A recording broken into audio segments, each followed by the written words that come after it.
Today we are going to understand the life process, which is very interesting and easy chapter of 10th class.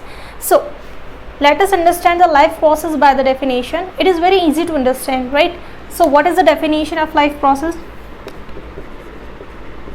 It is the process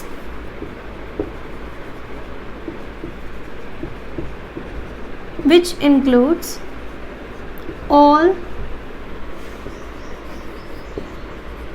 types of activities by which an organism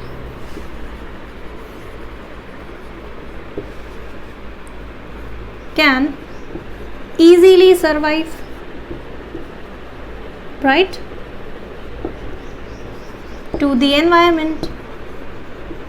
Right, this is a common and easy definition of life process, right? So यहाँ पर हमने क्या पढ़ा कि ये एक process है जिसमें सभी तरह की एक्टिविटीज़ इंक्लूड हैं, है ना। एक्टिविटीज़ किस तरह की हो सकती हैं, देखिए, the activities are like nutrition, ठीक है, रेस्पिरेशन, circulation, excretion, reproduction,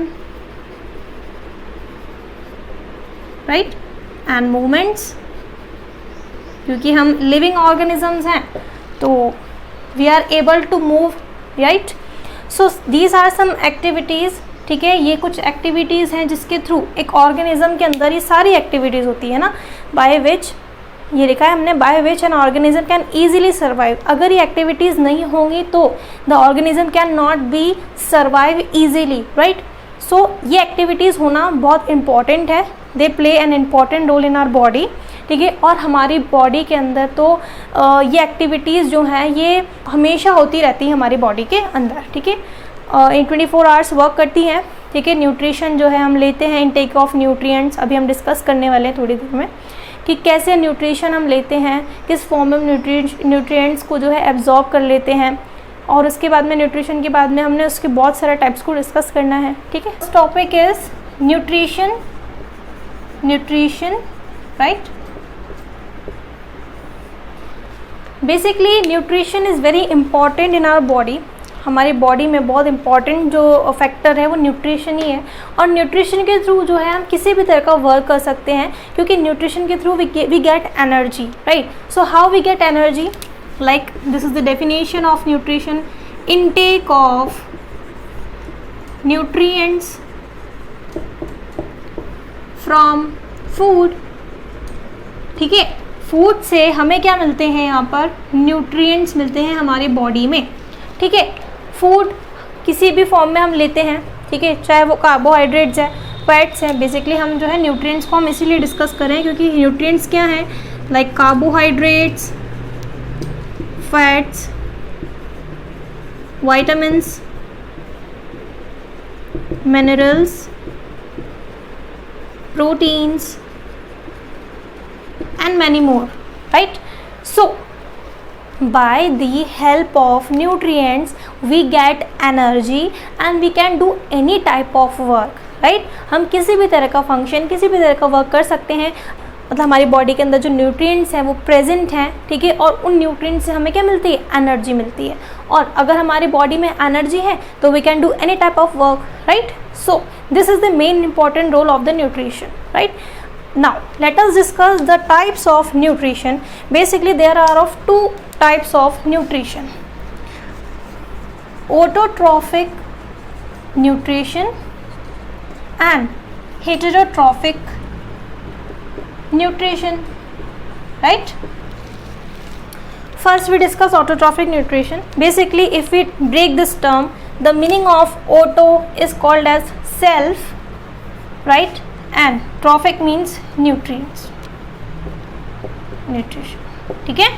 और हिट्रो मीन्स आप कह सकते हो डिफरेंट न्यूट्रिएंट्स होते हैं, न्यूट्रिशन होता है इसमें, इसका मोड थोड़ा सा डिफरेंट होता है ना। तो आप कह सकते हो कि ऑटोट्रॉफिक ऐसा न्यूट्रिशन है, ठीक है, जिसमें क्या होता है, जो ऑर्गेनिजम्स हैं, ऑर्गेनिजम्स वो अपना फूड जो है ना, वो खुद प्रिपेयर करते हैं. They prepare their own food. The organisms who can easily make their own food or who can prepare their own food, ठीक है, by the help of the photosynthesis. Photosynthesis हम पढ़ते हैं कि लाइट के प्रेजेंस में ग्रीन प्लांट्स क्या करते हैं, अपना फूड को बनाते हैं. ठीक है, तो उस प्रोसेस को हम फोटोसिंथेसिस कहते हैं. ठीक है, तो यहाँ पर ऑटोट्रॉफ्स का मतलब ही यही है कि the organism can easily make their own food by the help of the term photosynthesis. Right, photosynthesis. Right, this is all about the self nutrition और auto nutrition, autotrophic nutrition. और अगर इसके एग्जाम्पल्स हम लें तो बहुत अच्छा एग्जाम्पल हमारे पास है किसका, ऑटोट्रॉफिक न्यूट्रिशन का, which is plants. Okay, plants में क्या होता है, फोटोसिंथेसिस का प्रोसेस होता है और ये अपना फूड खुद ही बनाते हैं, दूसरों पे डिपेंडेंट नहीं होते हैं. ठीक है, अब यहाँ पे हेटेरोट्रॉफिक न्यूट्रिशन को हम डिस्कस करेंगे. What is heterotrophic nutrition? They are differ from the autotrophic nutrition और they can not able to make their own food. ठीक है, अपना फूड खुद नहीं बनाते हैं, है ना. They are not depends on itself, right, they are depends on other plants or other organisms. right, तो इनको हम डिस्कस करते हैं. Heterotrophic nutrition is of 3 types like holozoic nutrition, saprophytic nutrition and parasitic nutrition. right, so first of all we discuss holozoic nutrition कि क्या होता है holozoic nutrition. basically you can write here holozoic, it is the organism who take the food in the form of solid. ठीक है, जिसमें solid होता है, solid food होता है. ठीक है, तो ऑर्गेनिजम्स क्या करते हैं, यहाँ पर जो अपना फूड है वो सॉलिड फॉर्म में इनटेक करते हैं. जैसे कि फॉर एग्जांपल्स, जैसे कि डॉग हैं, dogs, humans, cat etcetera. Right, और in the holozoic nutrition these are categorised into 5 steps. Right, first is ingestion, digestion, absorption, assimilation,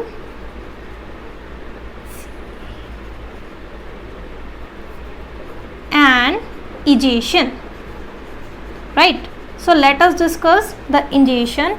Ingestion is the process in which intaking of food by mouth. हम जो खाना लेते हैं mouth के through, उस process को कहते हैं ingestion process. right, second is digestion process. Digestion process means कि जो food हमने intake किया है, the food we already intake in our mouth, so the food is just reach into the stomach and by the help of enzyme, है ना, और बहुत सारे केमिकल और फिजिकल मेथड्स के थ्रू जो है the food can be digested easily. ठीक है, और break down of food into smaller and smaller component, that process is called as digestion, as we already discuss in the previous videos. Right, next process is absorption. Absorption is the process in which that you food intake in your body and the food is digested, so that food is absorbed in our body in the form of nutrients by the help of blood. Blood के through यहाँ पर क्या होंगे, सारे nutrients जो कि हमने food के अंदर, हमारे फूड के अंदर प्रेजेंट है न्यूट्रिएंट्स, वो हमारे बॉडी के अंदर एब्जॉर्ब हो जाएंगे. और next process is assimilation. Assimilation means यहाँ पर जो आपका ब्लड है, ठीक है, तो अब वो यहाँ पर क्या होगा, जैसे हमने एब्जॉर्प्शन में पढ़ा कि वो एब्जॉर्ब तो हो जाएगा ब्लड में, लेकिन the blood can easily transfer the nutrients from one place to the another place. यानी कि जो ब्लड हमारे अंदर है प्रेजेंट, जिस ब्लड में हमारे न्यूट्रिएंट्स एब्जॉर्ब हुए हैं, उन न्यूट्रिएंट्स का ट्रांसमिट होना भी बहुत ज़रूरी होता है. तो जैसे जैसे one place to another place, जैसे जैसे ब्लड ट्रांसफ़र होगा, ठीक है, तो एसिमिलेशन का प्रोसेस यहाँ पर होगा, ठीक है। Next is egestion. Egestion process एक ऐसा प्रोसेस है जो कि अनडाइजेस्टेड फूड भी कहलाता है, यानी कि हमारी बॉडी में the food as we already absorbed, ठीक है, the food which is absorb in our body, but some undigested food और remaining food is not digested properly, so that's why it is egested from the anus, right. हमारी body से egest हो जाता है anus के through. Second mode of nutrition is the saprophytic nutrition. Saprophytic nutrition you can say कि it is depends on dead and decaying animals. Dead and decaying animals, what do you understand? Dead and decaying animals जो कि जिनकी death हो चुकी है completely, and the taking of nutrition is only depends on the dead and decaying animals. यानी कि saprophytic nutrition जो है वो किससे मिलता है? डेड और डिकेइंग एनिमल से में मिलता है, right. For examples like moulds and mushrooms, right? These are some examples of saprophytic. These are some examples of saprophytic nutrition. So third is parasitic nutrition. Parasitic nutrition is the nutrition which is completely depends on the living organisms. Living organism, right? Like for example, lice, tapeworm, etcetera, ठीक है। जैसे कि ये क्या करते हैं, they do not kill to the living organism, but all of these parasitic nutrition is to suck the blood or taking of nutrients, but they do not harm to the living organism, right? But they are completely depends on dead and decaying animals, right? And holozoic nutrition is a such type of nutrition which is very different from the saprophytic and the parasitic nutrition. Okay students, so if you like my video then like, share, comment and subscribe. Thank you students, I will be back.